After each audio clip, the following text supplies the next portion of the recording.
Context is everything. Believe it or not, there was a time when people would refer to Brazil nuts by another name. They would refer to them as the N-word toes. So you get the N-word, right? Okay, cool.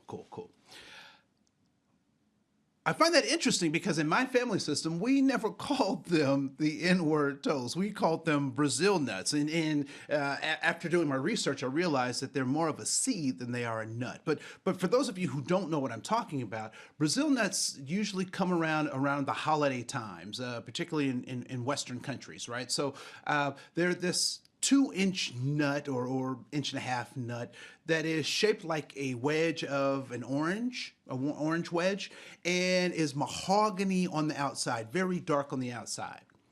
And so there was a time when people would refer to that nut with that other way of speaking. And did they create, the people who were using those words, did they create that word or the use of the word? I would say that they did not. I will say that they were in a time and an environment that the world around them was using that term, and so they felt that it was the right term to use.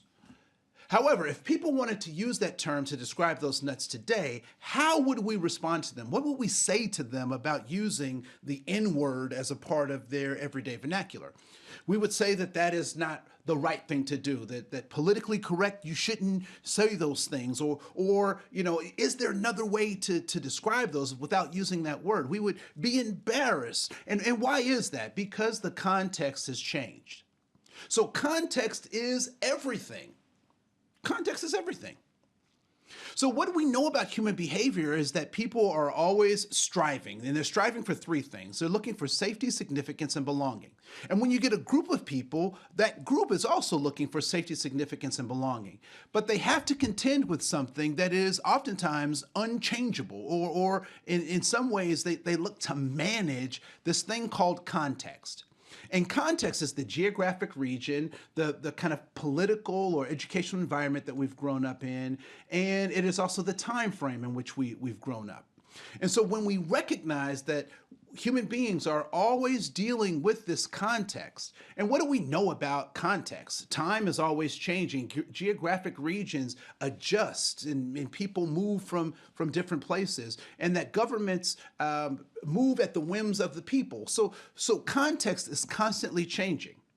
And so if people are trying to adapt their behaviors to this context, and context is constantly changing, what must people also do with their behaviors? Their behaviors must move with the context.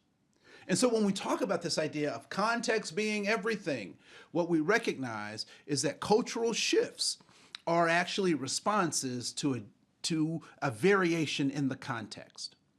And so as context changes, so must human behavior. However, the deep need for safety, significance, and belonging is still present in human interactions. So when we think about our organizations, when we think about ourselves, we must ask ourselves, are there ways in which we have been taught to, or raised or reared to see the world, to form a paradigm, a worldview that may no longer be necessary given the change in the context? And so we'll spend more time talking about why context is so important and how cultures develop out of context.